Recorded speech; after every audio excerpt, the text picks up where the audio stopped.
Hey Chris, how's it going? Just had a look at your assignment and your audio clips. Gonna give you a little bit of feedback. And sorry if at some points, I'm kind of like a bit quiet because I'm actually listening to the clips on your workspace.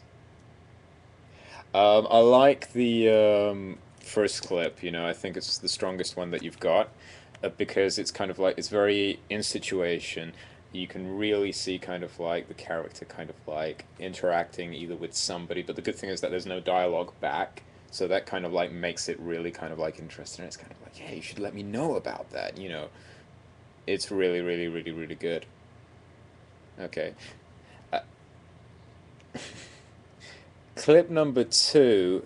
Um, doesn't really work for me that much because it's so based on two unique dialogues from people. I think you could get a reaction shot, which is quite good, but it's not like a short conversation, It's not kind of like, well, yeah, I'm having this problem, I'm hearing this voice, and somebody else is just saying, all right, uh-huh. It's a small kind of like reaction. It's like both characters have, without those two sentences, the action it doesn't stand that much, and it depends, because even listening to the dialogue, I think the second character who has the schizophrenia is more actually interesting to actually listen to, unless they're both actually talking at the same time.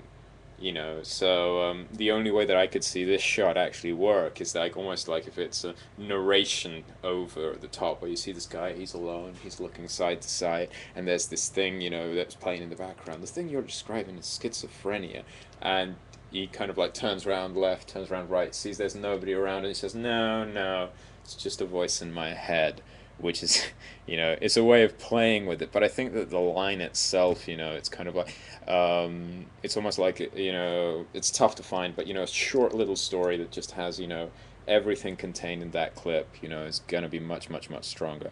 Very much like what you have in clip number three.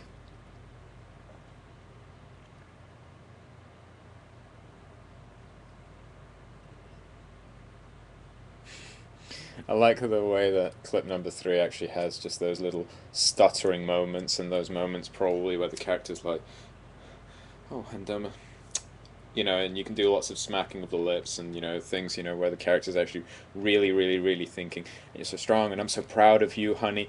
And again, it's got that idea that clip number three, like clip number one, has the idea of what's happening in the background, what's happening in the staging that you're doing, and you can really kind of like push that hard, in the sense of, this person, what has this person done that she's so proud of him? It could be something that's very nice, or it could be something that's terrible. It could be that, he's just, beaten everybody up at school, or it could be, that he's done, something like he's wimped out or something like that, and you can really play off that idea of, whatever the character, whatever she's saying, and you can always have this idea of, showing something that the character's done, either in terms of he's got a prop, he might have a black eye, he could, just be, in the middle of, a room where he's just kind of like torn all of his toys or whatever it is, if he's a small child or something like that, to pieces. So it's one of those things that I think that, line three and line two have a lot of things to do, because I think that even though there's the dialogue shot is very much just about the character,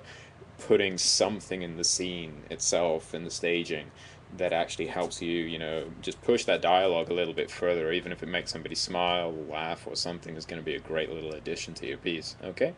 Cool, man. Well, that's great. I'm looking forward to see more of it, and just keep going, man. I think that, not the highest, fan of clip number two, but it entirely depends on how you play it, man. This is a very biased week because we're only going on instinct. So I hope that just somewhere in the little rambles that I'm giving you, you might find something that you like, take what you need, and go for it, man.